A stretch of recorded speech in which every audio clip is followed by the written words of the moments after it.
Very good evening to one and all. कैसे हैं सब? Good evening ma'am. बढ़िया? नहीं बढ़िया तो बढ़िया हो जाओ फिर। A recap so far in chapter 8 unit 1 quantity theory of money. We have discussed about three approaches. The first was given to us by Fisher, that is a quantity theory of money classical approach. Okay. अब उस QTM का main approach आपके पास क्या थी कि in QTM you are going to depend upon the price level. आपके पास एक इक्वेशन ऑफ एक्सचेंज है and MV is equal to PT है। ठीक है। द मेन पॉइंट जो आपको इसमें टेक अवे करना है, अपने साथ लेके जाना है कि ये क्लासिकल अप्रोच थी, इसको फिशर ने दिया था। इसकी इक्वेशन ऑफ एक्सचेंज है, इसने सिर्फ ट्रांजैक्शन मोटिव को टारगेट किया है। इसके लिए मनी सिर्फ एक मीडियम ऑफ एक्सचेंज है, मनी का और कोई पर्पस नहीं है। और इक्वेशन ऑफ एक्सचेंज है MV is equal to PT है, जहां पे मैं अज्यूम करती हूँ कि मेरा V और T क्या रहेगा, कांस्टेंट रहेगा। तो माई M is directly dependent upon my price level. But बाद में मैंने M डैश को बीच में इंक्लूड किया, V डैश को मैंने इंक्लूड किया, क्योंकि M डैश क्या चीज है, that is your demand deposit. Right. तो उसमें M एंड M डैश दोनों मिलके किसके ऊपर डिपेंड करते हैं? They both depend upon price. That's it. उसके बाद हमने स्टडी किया about cash balance approach, that is a Cambridge approach, जो आपको किसने दी थी? मार्शल ने, रॉबर्टसन ने दी थी। उन्होंने क्या बोला कि मनी की जो यूटिलिटी है उसको मैंने टू पार्ट्स में डिवाइड कर दी है। पहला कि yes money is to be used as a medium of exchange, उसमें मैंने सेल और परचेज के एक्शन को अलग कर दिए। और मतलब वो ट्रांजैक्शन मोटिव हो गया। और उसके साथ मैंने क्या कर लिया, I have added up your precautionary motive that I can save money to meet my any kind of uncertainties, right? तो यहाँ पे ये चीज को एक्सप्लेन करते करते उसने एंड में आके क्या लिख दिया कि जो डिमांड फॉर मनी है वो अल्टीमेटली किसकी प्रोपोर्शन में है? It is in proportion to your income level. तो नो डाउट आपके जो कैम्ब्रिज इकोनॉमिस्ट थे जिन्होंने इसको कैश बैलेंस अप्रोच बोला, नो डाउट कि उन्होंने ट्रांजैक्शन मोटिव और प्रिकॉशनरी मोटिव को अपने सामने रखा। नो डाउट उन्होंने मनी को as a medium of exchange and as a store of value को अपने नजर रखा। उन्होंने कहा money is not to be used as a well only, rather money is to be used for what? For a store of value also, क्योंकि जब store of value है तो वो ऑटोमेटिकली क्या बन गया, आपका प्रिकॉशनरी मोटिव बन गया। बट जब प्रैक्टिकल एक्सप्लेनेशन की बात आई तो उन्होंने एक्सप्लेनेशन किसकी दी? That is only for transaction motive. And MD का मतलब क्या होता है? Demand for money. According to Cambridge approach it depends on your income. in proportion to your income you are going to make an expenditure। तो यहाँ पे भी आपका जो डिमांड फॉर मनी है वो इनकम सेंसिटिव है, ना कि इंटरेस्ट सेंसिटिव है। इनकम इलास्टिक है। More the income more will be the demand, less the income less will be the demand. Online student just for a minute.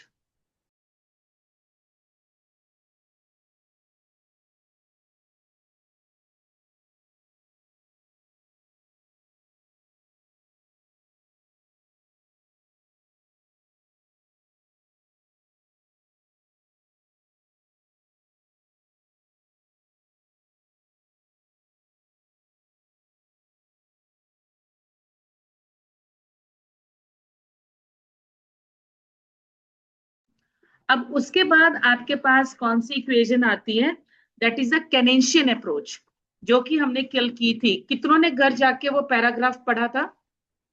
What did I ask for? कितनों को वो समझ में आया? Okay. जो भी आपके डाउट्स हैं I am going to clear. Wait a minute. आपके पास क्या है कि प्रोफेसर केन्स ने क्या बोला कि yes I am going to create a demand for money for three motive. सबसे पहला तो पॉइंट ये है कि the credit goes to professor Keynes to cover up all the three motives. आपका transaction motive, precautionary motive and speculative motive. अब transaction और precautionary तो बहुत इजी था कि ये दोनों चीजें किसके ऊपर डिपेंड करती हैं, ये दोनों चीजें डिपेंड करती हैं आपके इनकम लेवल के ऊपर। अब जो कंफ्यूजन आ रही थी that was coming out to be for speculative motive. अब स्पेकुलेटिव मोटिव क्या कहता है कि I need to go for a returns, कि मेरे पास प्रॉफिट मोटिव जो है वो बहुत जल्दी मेरे पास प्रॉफिट आए। तो जो स्पेकुलेटिव मोटिव है, मैंने आपको कल क्या बताया था, वो आपकी किसी भी तरीके से आपकी प्रोडक्टिव कैपेसिटी को इनहेंस नहीं करता, बट आपके पास किसी ना किसी तरीके से पैसा इधर उधर शिफ्ट होता है और उसी के बीच में आपके पास क्या आ जाता है, प्रॉफिट आ जाता है। अब अगर आपको, कल तो मैंने बुकिश रीडिंग आपके साथ उसके हिसाब से समझाया था, सिंपल एक अपने दिमाग में स्टोरी को बिठाओ। आप एक इन्वेस्टर हो, आप एक एंटरप्रेन्योर हो, आप एक प्रोड्यूसर हो, और आपने देखा है कि अगर मेरे को कैपिटल फॉर्मेशन चाहिए, अगर मैंने ये डिसीजन करना है कि मैं मार्केट में इन्वेस्टमेंट करूं, तो आप दो चीजें अपने दिमाग में रखते हो, और वो दो चीजें आपकी क्या है कि मैं अगर इन्वेस्ट कर रहा हूं तो मेरी कॉस्ट कितनी मेरे को पड़ रही है, और उसके बाद मेरे पास कितना एक्सपेक्टेड प्रॉफिट है। एक्चुअल प्रॉफिट तुम ले ही नहीं सकते, काउंट ही नहीं कर सकते। जब मैं इन्वेस्टमेंट करूंगी तो इन्वेस्टमेंट करने से पहले व्हाट विल आई चेक, कि अगर मैं 10 लाख रुपया इस प्रोजेक्ट में लगा रहा हूं तो मेरे को यहां से कितना प्रॉफिट होने की उम्मीद है। Am I clear for this thing? ठीक है। अब स्पेकुलेटिव मोटिव में क्या है कि मैंने पैसा तो लगाना ही लगाना है। ऑफ कोर्स ये पैसा मैंने कंज्यूम नहीं करना, क्योंकि जो मेरा एक्सपेंडिचर होता है it is of two types, इधर I am going to consume और I am going to invest. तो यहाँ पे मेरे को कंज्यूम तो करना नहीं है, ऑफ कोर्स मेरे को यहाँ पे क्या करना है, इन्वेस्ट करना है। अब इन्वेस्ट करने के लिए मेरे पास दो चीजें हैं कि इन्वेस्ट करने के लिए मेरे पास पैसा कहाँ से आएगा। पहली बात क्या है कि इन्वेस्ट करने के लिए मेरे पास पैसा कहाँ से आएगा, और दूसरी बात क्या है कि अगर मैंने इन्वेस्टमेंट कर दी तो उसके ऊपर मेरे को कितना प्रॉफिट होने की उम्मीद है, संभावना है। What is going to be my anticipated gain, profit. तो यहाँ पे मेरे पास दोनों चीजों के लिए, अगर मैं पैसा मैंने लगाना है तो मैं कहाँ से लूंगी वो पैसा, ऑफ कोर्स बैंक से लूंगी। मेरे लिए सेफेस्ट जो मोड है वो क्या है, that is a bank only. तो जब मेरे को पैसा लगाना है, मेरे को उसके ऊपर भी रेट ऑफ इंटरेस्ट देना पड़ेगा। और जब मैंने अपना पैसा सेव करना है, मैंने कोई बैंक में जाके बॉन्ड को खरीदना है, मैंने बैंक में जाके कोई इन्वेस्टमेंट करनी है, उसके ऊपर मेरे को क्या मिलेगा, इंटरेस्ट रेट मिलेगा। ठीक है। तो आपके पास दो तरीके के इंटरेस्ट रेट्स होते हैं, एक होता है सेविंग रेट और एक होता है लेंडिंग रेट। ऑफ कोर्स अगर मेरा सेविंग रेट, ध्यान से सुनो इस बात को, अगर मेरा सेविंग रेट ज्यादा है, if my saving rate is more, what will I prefer, what will I prefer? I will prefer to keep my money with the bank. I will not go for investment. मैं क्या करूंगी, saving rate ज्यादा है, better to keep that money with the bank, ताकि मेरे को rate of interest ज्यादा मिले। ये बात समझ में आई? बट अगर मेरा लेंडिंग बोरिंग रेट जो है वो अगर ज्यादा है तो मेरा इन्वेस्टमेंट कम हो जाएगी। बोरिंग रेट क्या है, आपकी कॉस्ट ऑफ मनी है, कि मैंने बैंक से 10 लाख रुपया लिया, पहले ये 10 लाख रुपया मेरे को 5% इंटरेस्ट पे मिल रहा था, अब यही वाला पैसा मेरे को कितने पे मिल रहा है, 8% पे। बैंक रेट आपने देखा था ना, सेंट्रल बैंक जब +2 में पढ़ा था, अगर मैं रेट को ज्यादा कर देती हूँ तो उसकी मनी सर्कुलेशन मार्केट में क्या हो जाती है, कम हो जाती है। सेम चीज यहाँ पे, कि जब मैं स्पेकुलेटिव मोटिव के लिए मनी की डिमांड कर रही हूँ तो वो इनकम के ऊपर डिपेंड ना होकर वो किसके ऊपर डिपेंड करेगा, it is going to depend upon your rate of interest. पहली बात ये, ठीक है। तो यहाँ पे मैंने क्या देखा कि इन दोनों के बीच में इनवर्स रिलेशनशिप है। ये मैं पहली बार ही नहीं देख रही, आपने सेंट्रल बैंक के केस में भी देखा था, बैंक रेट है या कोई भी रेट है, और जब आपने पैसा मार्केट में इन्वेस्ट करना है, उन दोनों का आपस में कौन सा रिश्ता है? इनवर्स रिश्ता। अगर इंटरेस्ट रेट ज्यादा होगा तो less money will be circulated in the market, अगर इंटरेस्ट रेट कम होगा तो more money will be circulated in the market. Same चीज यहाँ पे आ गई। तो पहली बात कि for the demand for money for speculative motive किसके ऊपर डिपेंड करती है? इंटरेस्ट रेट के ऊपर डिपेंड करती है। और ये इंटरेस्ट रेट आपस में क्या है? They are inversely related to,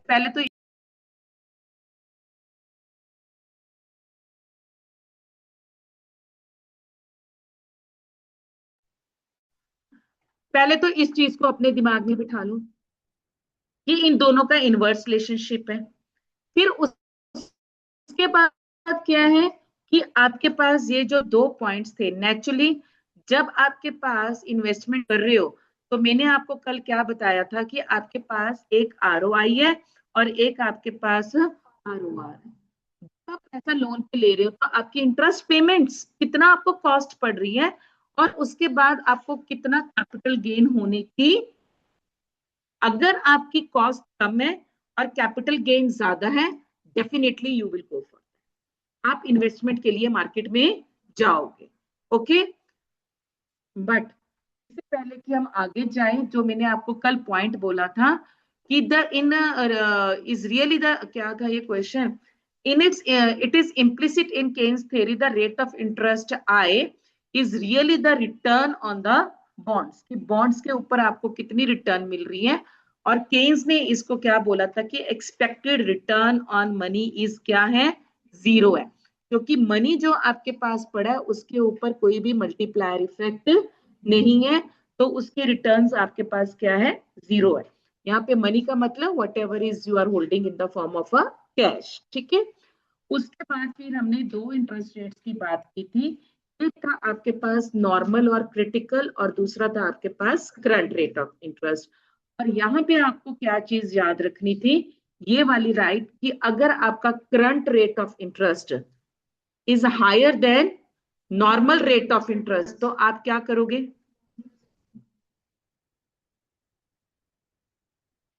Again the inverse relationship, so that thing you have to keep in mind. अगर आपका current is greater than normal, तो what is going to happen, and if the current is less than normal, then what is going to happen? तो क्या होगा? Cash hold.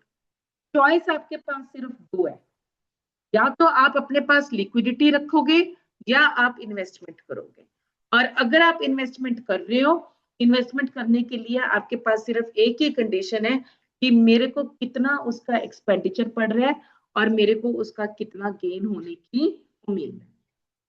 अगर gain होने की उम्मीद ज्यादा है, आप इन्वेस्टमेंट करोगे, अगर गेन होने की उम्मीद कम है तो आप कैश में रखना पसंद करो। इतनी सी बात आपने सिर्फ याद रखनी है, इससे ज्यादा नहीं याद रखना। ये बात समझ में आ गई? ऑनलाइन स्टूडेंट्स, यहां तक मैं क्लियर हूं बेटा? Yes ma'am. अब इसके बाद ये वाला ग्राफ था हमारे पास लिक्विडिटी ट्रैप का, कल इसके ऊपर मैंने डिस्कशन बंद की थी कि जब आपका, देखो अभी हमने बात किया कि मनी की कॉस्ट है, nothing is available in the economy free of cost, everything has got a price, ठीक है। और मनी की कॉस्ट, मनी की प्राइस क्या है? Rate of interest. जितना ज्यादा मेरा रेट ऑफ इंटरेस्ट होगा, उतनी क्या होगी? मनी की डिमांड कम हो, सप्लाई तो बुद्धू रामा ज्यादा होगी। ओके, सप्लाई तो ज्यादा होगी, बट सप्लाई तो आरबीआई है तो वो एक अलग कॉन्सेप्ट है, बट डिमांड क्या हो जाएगी? कम हो जाएगी। अब इकोनॉमी में क्या चल रहा है? इन्फ्लेशन चल रही है। इन्फ्लेशन में मेरे को क्या करना है? आपसे मनी लेनी भी है, हम पहले पढ़ चुके हैं, ठीक है। बट इकोनॉमी में डिमांड भी हो, तो इसकी वजह से मैंने आपको क्या देना है? इजी लोन्स भी देने।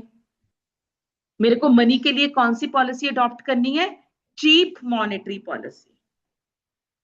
जैसे आपने देखा था ना, फिस्कल पॉलिसी में हमने क्या किया था? Expansionary fiscal policy and contractionary fiscal policy. Expansionary fiscal policy में किस टाइम ले रही थी? रिसेशन के टाइम। और कॉन्ट्रेक्शनरी फिस्कल पॉलिसी इन्फ्लेशन के टाइम। तो यहां पे भी आपके पास क्या होगा कि मान लो आपके पास इकोनॉमी में इन्फ्लेशन है। अब इन्फ्लेशन के टाइम हमने कौन सी पॉलिसी लेनी है? कॉन्ट्रैक्शन। कॉन्ट्रैक्शन का मतलब क्या है? मैं रेट ऑफ इंटरेस्ट को ज्यादा कर दूंगी ताकि less of money is going to be circulated in the market. But अगर मेरे पास इकोनॉमी में क्या चल रहा है? रिसेशन चल रहा है।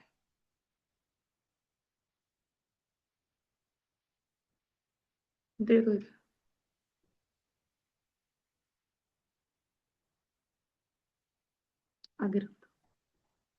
अगर इकोनॉमी में आपके पास रिसेशन चल रहा है, मतलब आपके पास परचेजिंग पावर नहीं है, इकोनॉमी में डिमांड नहीं है, और मेरे को क्या देना है? डिमांड क्रिएट करनी है। तो मैं क्या करूंगी?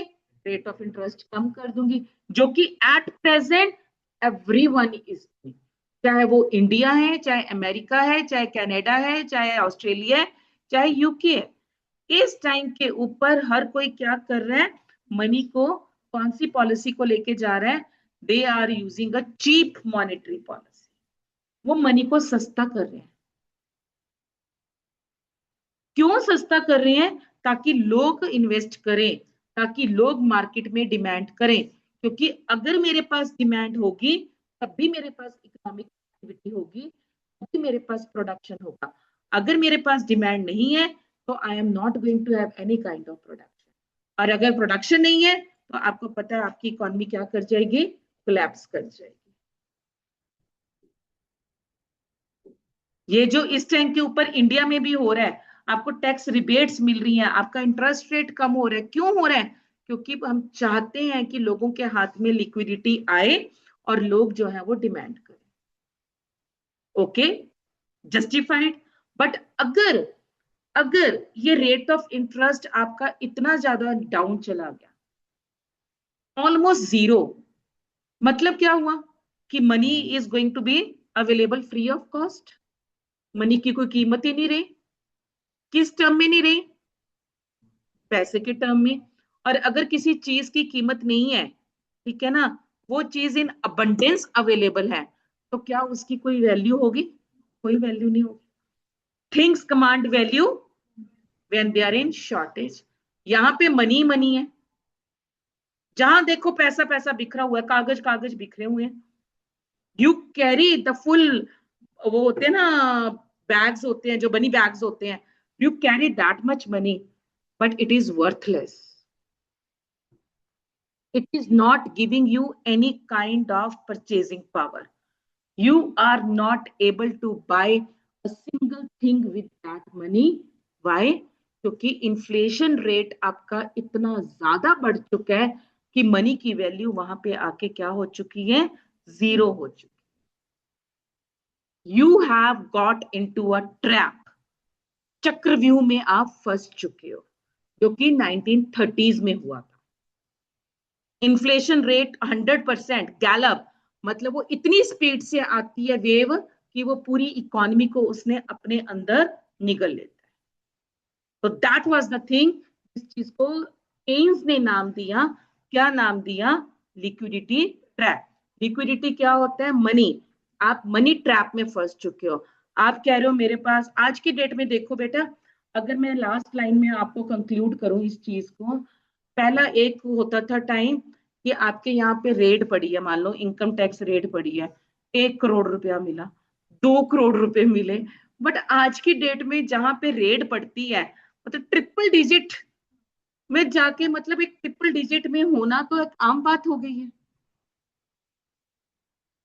इतना पैसा अवेलेबल है। वाई? क्योंकि अपने आप में जो पैसे की कीमत है वो क्या होती जा रही है? कम होती जा रही है। आप देखो जो भी रिटायर्ड पर्सन है, अगर आप कहते हो कि आप साइबर अटैक में आ गया, आपको साइबर स्कैम हुआ है, तो उनके पास भी, एक रिटायर्ड पर्सन के पास भी इतना पैसा पड़ा है अभी। Gradually and eventually money is losing its grip, इसकी पावर। डिटेल में आपके पास क्या है? Liquidity trap. check it out what they have given you here. Liquidity trap is a situation when expansionary monetary policy does not increase the interest rate. मैंने आपको पहले बोला कि जब मेरे पास रिसेशन है, मैं कौन सी पॉलिसी को यूज करूंगी? Cheap money policy. Cheap money policy मतलब मैंने मनी को सस्ता कर दिया। मनी को सस्ता कर दिया मतलब एक्सपैंड हो गया। मेरे पास कौन सी पॉलिसी आ गई? Expansionary monetary policy. तो इंक्रीज इन मनी सप्लाई तो होगा, does not increase the interest rate income and does not stimulate the economy. Money supply increase हुई, बट मनी सप्लाई के इंक्रीज होने से ना तो आपकी इनकम इंक्रीज हो रही है, ना आपका इंटरेस्ट रेट इंक्रीज हो रहा है, और ना ही वो आपको किसी भी तरीके से इकोनॉमिक ग्रोथ दे रहा है। मनी सप्लाई को इंक्रीज करने का फायदा मेरे पास कब है? कि yes, I am going to exploit more of the resources और मैं मोर प्रोडक्शन, मोर एम्प्लॉयमेंट कर रही हूँ। वो आज की डेट में चल रहा है, ओके। बट अभी हम एक एक्सट्रीम सिचुएशन की बात कर रहे हैं। हम किस में फंस चुके हैं? चक्रव्यूह में फंस चुके हैं। अभिमन्यु का चक्रव्यूह देखा था ना, तो हम उसमें फंस चुके हैं। तो एक्सपेंशनरी चल रही है आपकी पॉलिसी, बट उसमें it is not going to have any kind of income, it is not going to have any kind of exploitation of the resources, it does not have any kind of creation of employment, it does not have any kind of economic growth. So it is an extreme effect of monetary policy. When general public is prepared to hold on to whatever amount of money is supplied at a given rate of interest, वो कहते हैं कि जो भी rate of interest है, आप मेरे को पैसा दे दो, I am ready to carry, क्योंकि रेट ऑफ इंटरेस्ट इतने कम हो चुके हैं आपके। What is the definition of true inflation? Too much money. आप मुट्ठियां भर भर के पैसा लेके जा रहे हो, बट लेके क्या आ रहे हो? Too few goods. That is the actual definition of inflation, what it is happening over here. They do so because of the fear of adverse events like deflation या war आपके पास। और आपको अगर याद हो, मैंने आपको बताया भी था कि जो इन्फ्लेशन वाली स्टेज है, it always starts with inflation but ends up with deflation. तो अगर मैं ये सारे काम करती हूँ, इंटरेस्ट रेट को डाउन करती हूँ, एक्सपेंशनरी पॉलिसी लेके जा रही हूँ, पर्पस क्या है कि मेरे पास मतलब उस टाइम जो सिचुएशंस होती हैं वो क्या है? या तो वॉर टाइप सिचुएशन हो जाती है। 1920s में भी जब मेरे पास ग्रेट वॉर, वो ग्रेट डिप्रेशन आया, क्यों आया? वर्ल्ड वॉर की वजह से आया। 1914 to 1919 I was having first world war, right? So monetary policy carried out through open market operation has no effect either on the interest rate or on the income level. In liquidity trap, the monetary policy is powerless to affect the interest. Worthless. Enough explanation I have given and I don't think so आपको कोई doubt रहना चाहिए. Underline the line. मेरे पास liquidity trap में क्या है? Interest rate is 0% at short term.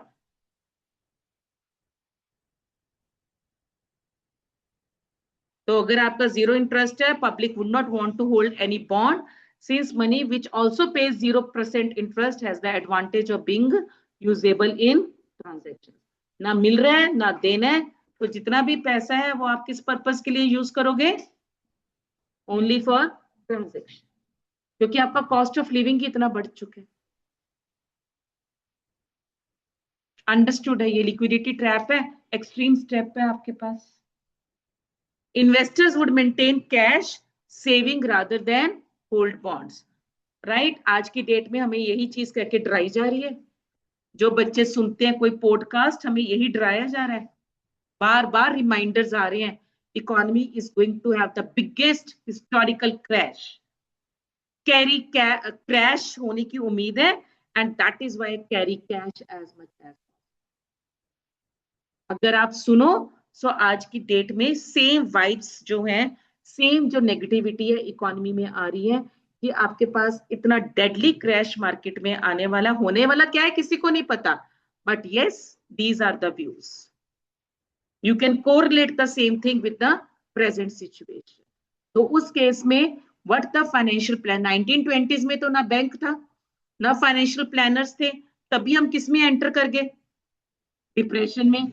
But आज की डेट में तो मेरे पास गवर्नमेंट भी है, आज की डेट में तो मेरे पास सेंट्रल बैंक भी है, आज की डेट में तो सो कॉल्ड एक्सपर्टीज भी है मेरे पास, ठीक है। तो हम डिप्रेशन में तो नहीं जाएंगे। जरूर प्रेडिक्टेड है कि यस मार्केट कभी भी किसी भी टाइम अगर क्रैश होती है तो इट इज सजेस्टेड कि आपके पास अपने डेली एक्सपेंसेस के लिए but you should have cash has to be there. The speculative demand, please underline, the speculative demand becomes perfectly elastic, क्योंकि स्पेकुलेटिव किसके ऊपर डिपेंड करता है, इंटरेस्ट रेट के ऊपर। अब इंटरेस्ट रेट तो इतने कम हो चुके हैं आपके, तो आपके परफेक्टली इलास्टिक का कर्व कैसा होता है, हॉरिजॉन्टल स्ट्रेट लाइन। आपका इंटरेस्ट रेट ये है, आप करो चाहे ना करो, it's all up to you.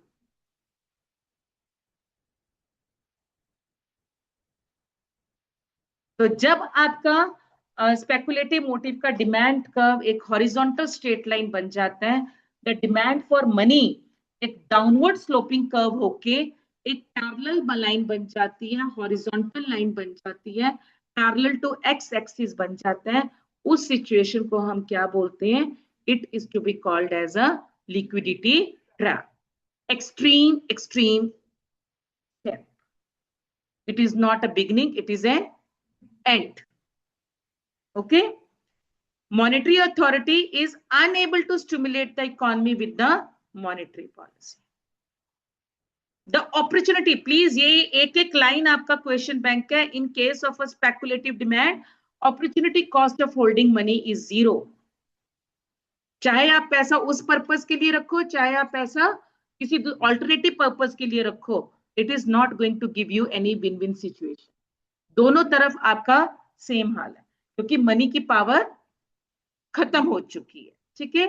तो अपॉर्चुनिटी कॉस्ट जीरो है, even if the monetary authorities increases the money supply stimulate the economy, या अगर लोग पैसे की होर्डिंग भी करते हैं। होर्डिंग क्या होता है, छिपा के रखना। You do whatever takes you want to, पंछी ने अपने विंग्स फैला दिए, स्प्रेड हो चुका है वो। अब आपने आईसीयू में लेके जाना है, सीसीयू में लेके जाना है, सेंट्रल बैंक को लेके आना है, वर्ल्ड बैंक को लेके आना है, आपने ट्रंप जी को लेके आना है, आप जिस मर्जी को ले आइए। The things have become out of control. अब एक नए तरीके से आपकी एक रिवाइवल होगा, बट यहाँ पे इज एट प्रेजेंट यहाँ पे इकोनॉमी का क्या है, एंड, राइट। 1936 में केन्स के आने बाद एक नई इकोनॉमी, एक नया सिस्टम शुरू हुआ। 1920 से पहले मेरा एक और सिस्टम था, तो 1920 से 1936 का period was all these things going on in the economy. Okay, मतलब यहाँ पे हम क्या बोल सकते हैं कि अधर्म अपने पीक पे जा चुका है, तो अब सब कुछ डूबेगा और नया जन्म सबका होगा, मतलब नई इकोनॉमी आएगी। Online students, am I clear? Yes ma'am. सिर्फ एक ही बच्चा यस बोल रहा है, बाकी कहाँ गए? Yes. The Bank of Japan recognition economic liquidity trap. Central bank is hoarded in anticipation of further deflation. 10 years drop to the 0.2%. Japan के एग्जाम्पल याद रख लेना, और इतना कुछ याद करने की जरूरत नहीं। ये थी आपकी 3 basic approaches, classical, neo classical and modern. Am I clear for this? Raghav ji, पल्ले पे आ कुछ बता सकते हो, क्या पल्ले पड़ा? रिकॉर्डिंग सुननी पड़ेगी, लाइव समझ में नहीं आ रहा।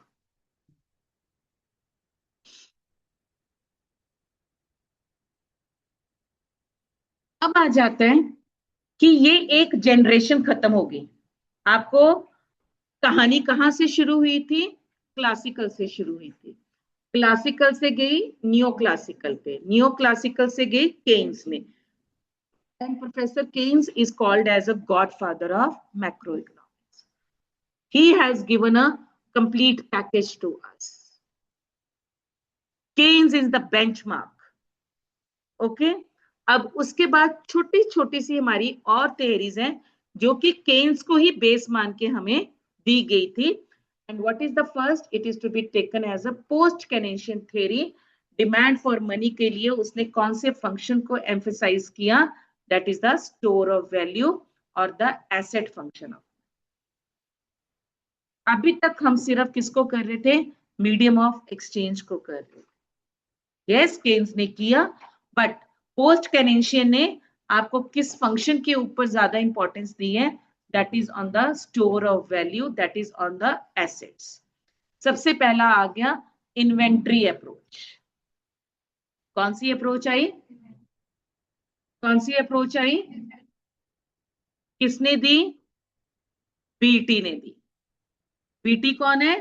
गोमोल एंड टॉपिन. छोटी सी अप्रोच है, कोई लंबा खासा काम नहीं है इसमें. एक छोटा सा फार्मूला इसमें आएगा जो कि बहुत इंपॉर्टेंट है, वो आपका फार्मूला. बट पहले याद आपने क्या रखनी है कि पोस्ट केनेशियन अप्रोच में सबसे पहली अप्रोच कौन सी है? इन्वेंट्री अप्रोच है. दूसरा क्वेश्चन आपने क्या याद रखना है? इन्वेंट्री अप्रोच आपको किसने दी थी? गोमुल एंड टॉपिन. गोमुल टॉपिन ने नहीं दी. This is not a one name, these are two different economist, right? Baumol जो है वो determinist economy of the transaction demand for money is known as an inventory theoretic approach in which money or real cash balance was essentially viewed as an inventory held for the transaction purpose. Line को फिर से समझो, वो यहां पे क्या कह रहा है? Real cash balance. कैम्ब्रिज ने क्या बोला था? कैम्ब्रिज ने कौन सा वर्ड यूज किया था? Cash balance only. बट यहां पे वो कौन सा वर्ड यूज कर रहे हैं? Real cash balance. Means in reality, in actual term, वो आपको कैश परचेजिंग पावर दे रहा है. जहां पे रियल वर्ड आ गया ना बेटा, रियल वर्ड आपको क्या देता है? परचेजिंग पावर देता है. रियल आपको क्या देता है? वैल्यू ऑफ मनी देता है. Yes, they started with the transaction motive only. उन्होंने और कोई मोटिव को नहीं उठाया. उन्होंने उठाया ट्रांजैक्शन मोटिव ही है, बट ट्रांजैक्शन मोटिव में उन्होंने किस चीज की बात कर दी? रियल कैश बैलेंस की. Inventory model assume there are two medias of storing the wealth. पहले क्या है? मनी है, मनी को आप स्टोर करके रखिए. और दूसरा क्या है? An interest bearing alternative financial assets. जैसे आप एफडी करवाते हो, एफडी क्या करता है? इंटरेस्ट बियर करता है. आपने सेविंग में ना पैसा रख के किस में रख दिया? एफडी में रख दिया. आपने आरडी में रख दिया, आपने म्यूचुअल फंड में रख दिया, आपने इक्विटी फंड में रख दिया. सेकंड में सारा सेविंग मनी वाला जो है दैट इज योर सेविंग, कि एज इट इज आपने मनी रखी, storing value, right? There is a fixed cost of making transfers between money and alternative assets, that is a broker charges. मेरा पैसा saving में पड़ा है, मेरे को अपनी रिटायरमेंट प्लान करनी है, तो मैंने कहा नहीं नहीं नहीं, मैं तो ना अब सिस्टमेटिक इन्वेस्टमेंट प्लान करती हूँ. सिप आप सब करते ही हो गए, सिप है ना? तो क्या वो मैं अपने आप करूंगी? करूंगी, थोड़ा बहुत करूंगी, but I don't have that much knowledge. I have to hire expertise. किसी ना किसी को मेरे को हायर करना पड़ेगा, फाइनेंशियल प्लानर को हायर करना पड़ेगा. तो उसकी कॉस्ट क्या है? फिक्स्ड. ब्रोकर चार्जेस, जो मिडल मैन होगा, जो मेरा पैसा मेरे बिहाफ के ऊपर क्या करेगा? मार्केट में लगाएगा, इन्वेस्ट करेगा, एसेट्स करेगा. चाहे वो प्रॉपर्टी खरीदे, चाहे वो जो मर्जी करे, चाहे वो किसी म्यूचुअल फंड में लगाए, इक्विटी फंड में लगाए, जहां मर्जी लगाए, बट उसको जो मैं पैसा दे रही हूं, what is this called as? What is this called as? What is this called as? जो ब्रोकर को पैसा दिया जा रहा है चाचा जी, फिक्स्ड कॉस्ट. क्या है वो? आपकी वेरिएबल कॉस्ट नहीं है. I hope you know the difference between fixed and variable. Fixed means which is going to remain the same, and variable means जो चेंज होगी. बट यहाँ पे क्या है कि जब मैं अपने मनी को ऑल्टरनेटिव एसेट्स में शिफ्ट कर रही हूँ, तो तो उसमें जो ब्रोकर चार्जेस हैं, what is that to be taken as a fixed cost. When relatively liquid financial assets other than money offers a positive return, they above transaction cost of going between money and these assets justify holding money. वो क्या कह रहे हैं कि जब पैसा आपके account में पड़ा है और जब आप पैसा इन्वेस्ट करते हो वहां पे रिटर्न्स आने के चांसेस ज्यादा हैं, तो it's better to get your money transfer from your deposit to the asset. Cash में करके आप उसको क्या करो, इन्वेस्ट कर दो.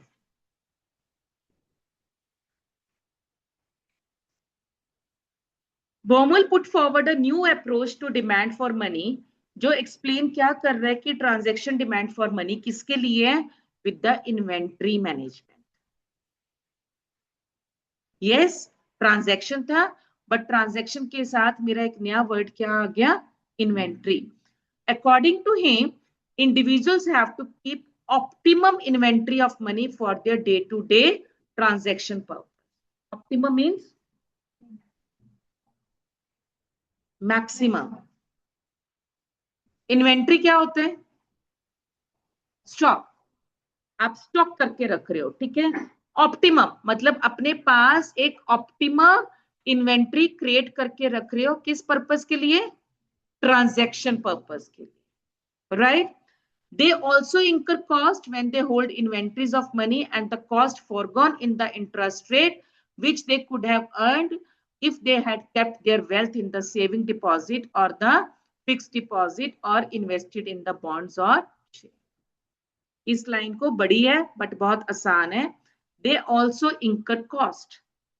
वो पैसा आप अपने पास स्टॉक में रख रहे हो, वो पैसा आप अपने पास in the form of transaction purpose रख रहे हो, तो उस पैसे की रखने की कॉस्ट है. और वो कॉस्ट क्या है, the interest which you are losing by not keeping the money with the bank. आप पैसा कहां नहीं रख रहे, बैंक में नहीं रख रहे. आप पैसा क्या नहीं कर रहे, इन्वेस्टमेंट नहीं कर रहे हैं. तो अगर आप पैसा बैंक में रखते, एफडी रखते, आरडी रखते, आपको मिनिमम 3% इंटरेस्ट तो मिलना था ना. सेविंग के ऊपर मिनिमम कितना इंटरेस्ट है, 3%. आपने वो नहीं किया. आपने कैश की इन्वेंट्री, ऑप्टिमम इन्वेंट्री स्टॉक अपने पास रख लिया, किस पर्पस के लिए, डे टू डे ट्रांजैक्शंस के लिए. तो what are they sacrificing, what are they paying, what is the cost, the interest which they could have earned if they are going to keep their money with the banks, right? Opportunity cost. So this is what they have written. This foregone cost is called as what, it is called as an opportunity cost. By not investing the money rather than keeping that money with themselves for transaction purpose. Money that people hold in the form of currency and demand deposit, which are very safe and riskless and pays no interest. क्योंकि वो तो interest पे ही नहीं करेगा. जबकि bonds और shares provides returns but are risky and they may involve capital loss. Understandable? But saving deposits in the bank is quite safe and risk free and they also bear some kind of interest. अगर मैं saving रखती हूँ, मैं invest नहीं करी, मैंने कोई stock नहीं खरीदा, मैंने कोई शेयर नहीं खरीदा, मैंने कोई बॉन्ड नहीं खरीदा, मैंने सिंपल अपनी सेविंग को कहां पे जाके रखा, बैंक में, तो मेरे पास कुछ तो इंटरेस्ट मिलेगा ना. Something is better than nothing. तो बोमल क्वेश्चन क्या था, why people hold money in the form of currency or cash or demand deposit instead of saving deposit, which is quite safe and risk free and they also earn interest on that. So it is convenience and capability of being used easily for the transaction purpose. Proclaim that depends upon किसके ऊपर, rate of interest. यहाँ पे contradiction आ गई. देखने को आपको लग रहा है कि ये चीजें बार बार हो रही हैं या ऊपर से जा रहा है या थोड़ी सी, आई डू एग्री, बोरियत आती है बीच में, मोनोटनी आ रही है, बट माइंड इट, बीच में कहीं ना कहीं आपको 1 नंबर का क्वेश्चन मिल रहा है. अब यहाँ पे क्या चीज था कि आपने ट्रांजैक्शन डिमांड फॉर मनी हमने क्या रखा था, किसके ऊपर डिपेंड करता है, इनकम के ऊपर या क्लासिकल अप्रोच प्राइस के ऊपर, ठीक है। और अगर मैंने केन्स की अप्रोच भी की थी, केन्स ने भी क्या बोला था, transaction demand for money depends upon what, income. यहाँ पे कॉन्ट्राडिक्शन आ गई है बात की। बीटी क्या कह रहा है, demand for money for transaction purpose किसके ऊपर डिपेंड करती है, रेट ऑफ इंटरेस्ट के ऊपर।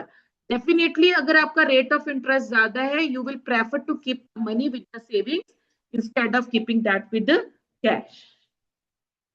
अगर मार्केट इकोनॉमी आपको रेट ऑफ इंटरेस्ट ज्यादा दे रही है, बैंक आपको कह रहा है तुम अपना पैसा मेरे पास लाके रखो डिमांड डिपॉजिट में, मैं आपको 5% इंटरेस्ट दूंगा, तो आप मना करोगे?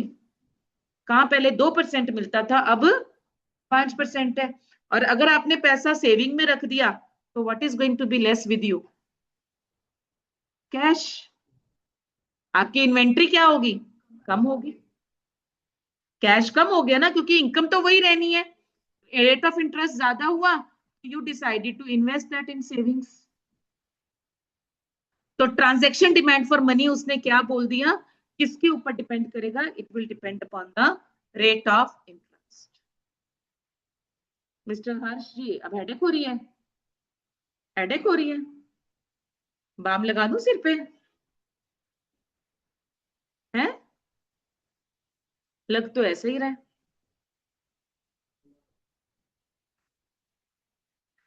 Online am I clear so far? Yes, ma'am. हाँ जी। अब उसके बाद क्या है, मैंने आपको मैंने आपको पहले बोला था कि छोटू सा फार्मूला, यहाँ पे वो छुटकू सा फार्मूला करके करेंगे हम। And interest rates on saving deposits go up, people hold less money in the form of currency or cash, and right? So individual compare the cost and the benefits of funds in the form of money with no interest with the money in the form of saving deposit. ये बात तो मोटी मोटी सी उन्होंने conclusion कर दिया कि are you going to keep with the bank or you are going to keep it with you? It all depends upon one thing. And what is that one thing, Mr. Piyush? What is that one thing?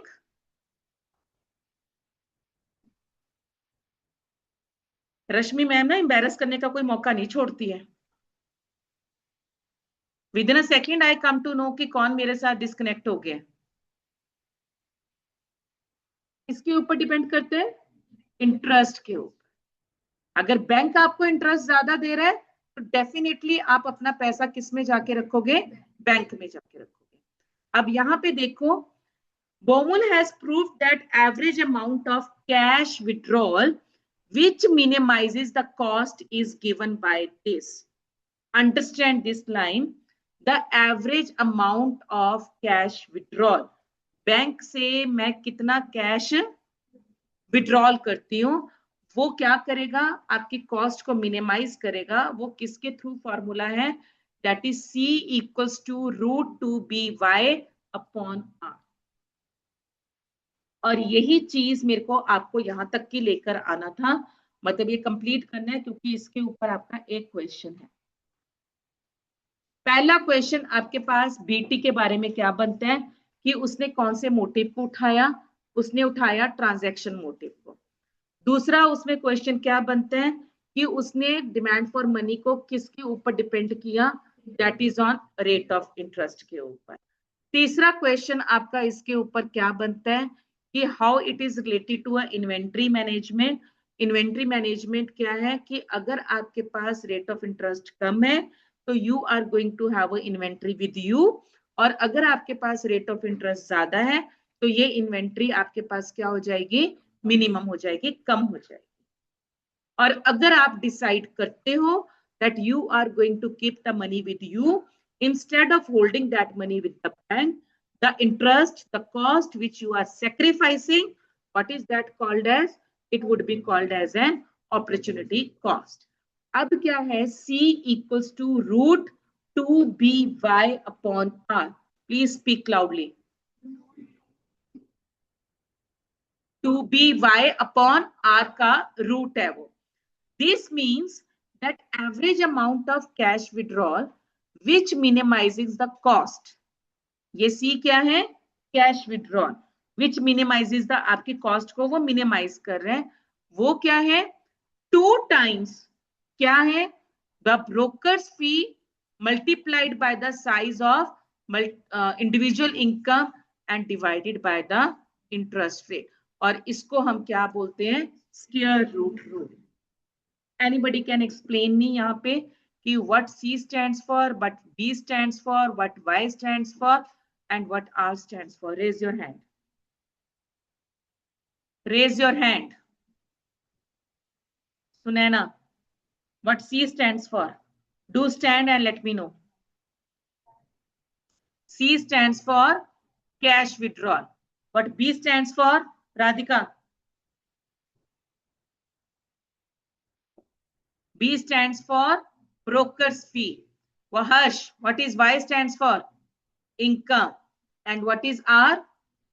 Rate of interest. And what is this called as? Square root rule. Means cash withdrawal is the root of 2 times broker's commission with the income, individual's income divided by rate. क्योंकि broker ने ही आपके money को portfolio money का broker नहीं बनाना है, diversification broker ने करनी है कि आपकी इतनी इनकम है और उस इनकम को कितना कैश के लिए रखना है, कितना सिप में डालना है, कितना म्यूचुअल फंड में डालना है, कितना एफडी है, जो भी करनी है. Don't forget this formula. Okay, जी पूरी इक्वेशन के ऊपर है बेटा. Let me write down this. That is why it is called as a square root rule. It is like this: 2by upon r. Right? Next आ गया जी. This inventory theoretic approach suggests that demand for money and bonds depends upon the cost of making it transfer between money and bonds. Naturally, अगर मैंने कोई चीज बेचनी है तो उसका जो कमीशन है वो भी तो डिपेंड करता है ना. तो वो किसके ऊपर डिपेंड करता है? If I am going to shift my money from money to bonds, cash to bonds, वो किसके ऊपर डिपेंड करेगा? ब्रोकरेज फी के ऊपर डिपेंड करेगा. An increase in the brokerage fee raises the marginal cost of the bond market transactions and consequently lower the number of. क्योंकि brokerage फी ज्यादा होगी तो कॉस्ट ज्यादा होगी, तो नेचुरली आपके पास जो उसकी डिमांड है वो ऑटोमेटिकली क्या हो जाएगी? कम हो जाएगी. The increase in the brokerage fee raises the transaction demand for money and lowers the average bond holding over the period of time. So result follows क्या है? Increase in brokerage fee makes it more costly to switch funds temporarily into the bond holdings. An individual combines his assets portfolio of cash and bond in such a proportion that overall cost of holding the asset is going to be the minimum. Overall cost of maintaining the asset. ये कौन सी cost की बात कर रहे हैं यहाँ पे? Brokerage फी. कि अगर मैं अपना पैसा कैश से एसेट की तरफ लेके जा रहा हूं तो उसको करने के लिए मेरे को क्या चाहिए? ब्रोकरेज फी चाहिए. I can't do it of my own. Brokerage fee क्या है? फिक्स्ड कॉस्ट है. बट अगर वो अपने आप को रेज कर देता है तो I will be demotivated. Right? तो मेरा पर्पस कब पूरा होगा? जब ये मेरी कॉस्ट जो है स्विच ओवर टाइम है तो मेरा उसमें मेरी कॉस्ट मिनिमाइज हो.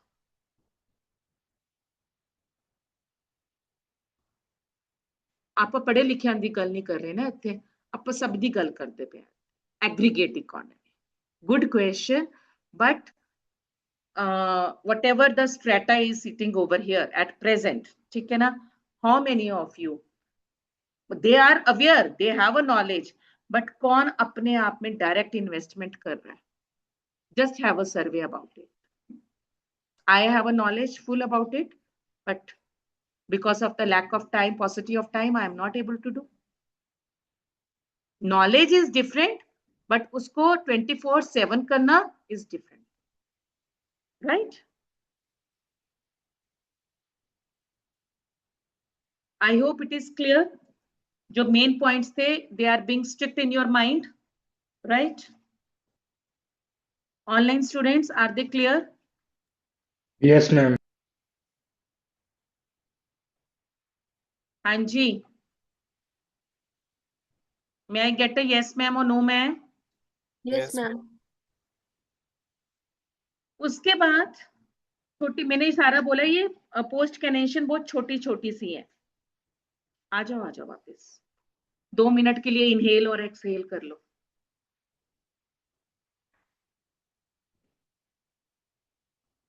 अब आपके पास आ गया Friedman's restatement of the quantity theory. Quantity theory किसने दी थी? क्वांटिटी थ्योरी किसने दी थी? फिशर ने क्या बोला था? It depends upon price. MV किसके इक्वल था? कौन कौन कांस्टेंट था? B and P. अब क्या आ गया? उसने फ्रीडमैन ने रीस्टेटमेंट कर दी उसकी. क्या कह रहा है? Milton Friedman extended Keynes' speculative money demand within the framework of asset price theory. क्या शक्ल बनाई हुई है, मेरे को डिमोटिवेशन हो रही है. Energy. Friedman treats, last theory, Friedman treats the demand for money as nothing more than the application of more general theory of demand for capital assets. Friedman का व्यू क्या था यहाँ पे कि demand for money as nothing more than application of more general theory of demand for capital assets. मैं simple इसको एक transaction motive के लिए नहीं ले रही हूँ, rather it is going to be there for capital assets. तो वो क्या कह रहा है? It is affected by the same factor as demand for any other asset. अगर मैं किसी और एसेट की बात करती हूँ तो मनी के लिए भी आपके पास डिमांड वैसे ही इफेक्ट करती है जैसे किसी और कैपिटल एसेट के लिए आपकी डिमांड इफेक्ट होती है. तो वो क्या है आपके पास? Permanent income. Regular which you are secured income. Permanent income means आपको पता है कि this income is with me only, risk free income है, ये आपको छोड़ के कभी भी कहीं नहीं जाएगी. एंड सेकेंड, आपके पास relative returns on assets. Relative returns मतलब comparative assets which incorporate risk. Naturally relative है ना, रिलेटिव का मतलब इन कंपैरिजन. इस घोड़े के ऊपर पैसा लगाऊं कि इस घोड़े के ऊपर पैसा लगाऊं, रिस्क किस में ज्यादा है? 1 के ऊपर या 2 के ऊपर?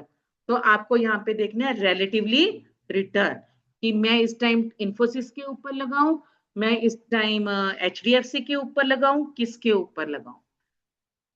थैंक यू, पता नहीं था मेरे को. फ्रीडमैन मेंटेन्स, क्या कह रहे हैं? That it is a permanent income and not current income that determines the demand for money. जब भी कोई नया इकोनॉमिस्ट आएगा तो उसने थोड़ा बहुत शब्दों का हेर फेर करना है. Original version is going to remain the same. Keynes ने किसके ऊपर बोला था? करंट इनकम के ऊपर बोला था. बट यहाँ पे वो किस इनकम की बात कर रहे हैं कि जो डिमांड फॉर मनी है. अब कई बच्चे कहते हैं कि सानू काम करने की की जरूरत पई है, बथेरा किलियां दी जमीन है साडे कोल. ਹੁਣ ਉਹ ਕਿੱਲਿਆਂ ਦੀ ਜ਼ਮੀਨ ਕੀ ਹੈ? परमानेंट इनकम है. करंट इनकम तो क्या है? जीरो है. बट खर्चे मतलब राजे महाराजों की तरह है. अगर आप कोई भी हिस्टोरिकल किलों में जाते हो, जो फोर्ट्स होते हैं, ग्वालियर है या पटियाला का किला है या कुछ भी है, तो उनकी करंट इनकम क्या है? करंट इन्वेस्टमेंट क्या है? कुछ भी नहीं है. बट उनके पास परमानेंट इनकम जो शुरू से चलती आ रही है, they are just yielding income out of that only. Okay. तो फ्रीडमैन ने क्या बोला कि आपकी डिमांड फॉर मनी डिपेंड्स किसके ऊपर? परमानेंट इनकम के ऊपर, ना कि वो करंट इनकम के ऊपर. और permanent income which is measure of wealth is present expected value of all future income. So money is as good as any other durable consumption good and its demand is a function of great number of factors. It is not to be taken as only कि ये income के ऊपर depend करेगी, ये interest के ऊपर depend करेगी या ये प्राइस के ऊपर डिपेंड करेगी. Money is not perishable. Money क्या है? एक ड्यूरेबल थिंग है। जैसे हम कोई और एसेट खरीदते हैं, प्रॉपर्टी खरीदते हैं, ज्वेलरी खरीदते हैं, बॉन्ड्स खरीदते हैं, तो मनी भी वैसा ही एक एसेट है, और वो एसेट की कीमत is taken as a permanent income, not to be taken as a current income. और जो मेरी डिमांड फॉर मनी है, ये अकेली इनकम के ऊपर डिपेंड नहीं करती है, but I do have a multiple factors. Multiple factors क्या क्या है? Is a function of total wealth. आपके पास टोटल वेल्थ कितनी है, और टोटल वेल्थ में क्या आता है? Permanent income divided by the discount rate, average return of the 5 asset classes in the monetary theory world, money, bonds, equity, physical capital and human capital. Underline कौन से assets हैं? 5 एसेट्स हैं। इनके ऊपर बेस्ड आपकी वेल्थ कंसिडर होती है, और वो 5 एसेट्स, मनी कितना है, बॉन्ड्स कितने हैं, इक्विटी कितनी है, फिजिकल कैपिटल कितनी है, और human capital. Human capital means I am a human capital. Physical capital, ये लैपटॉप, ये panel is a physical capital. Equity, जो स्टॉक मार्केट में इन्वेस्टमेंट कर रहे हो। बॉन्ड्स, आपके पास शेयर्स एंड बॉन्ड्स हो गए। और money, what you are going to have it. Okay, ये सारा कुछ मिला के 5 चीजें आपकी अर्थ 5 एलिमेंट्स कौन से हमारे? ये क्या बनाते हैं? What is this definition of everything? 5 elements: अग्नि, अग्नि, जल, वायु, धरती, भूमि, धरत। 5 होते हैं। बोल पड़ो, ये भी नहीं पता? चलो ये होमवर्क ले लो, कौन कौन से 5? हाँ जी Saurabh.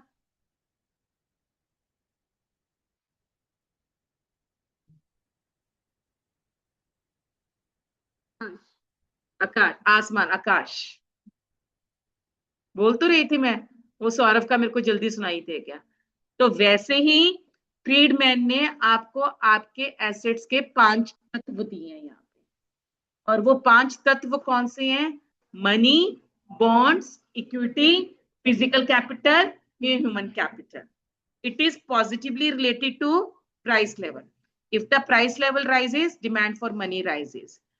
Right? Demand for money rises if the opportunity cost of money holding declines. मतलब opportunity cost and demand for money क्या है? आपस में inversely related है.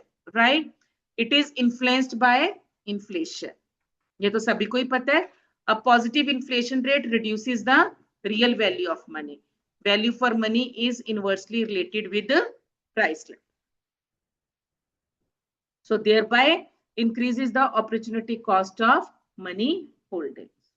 तभी तो कहते हैं इन्फ्लेशन में जो क्रेडिटर्स हैं they are always at loss, और जो डेटर्स हैं they are always at a gain. Fixed income group is always at a loss. ठीक है जी, क्लियर है? Tomorrow this chapter will be over. वैसे आज हो जाना था, नहीं करते। कंक्लूजन तो कल ही करेंगे। But it was easy comparatively. Mrityunjay, have you understood? Yes, ma'am. Just give a reading today. Don't come without reading. Okay? One reading is must to have a permanent income with you.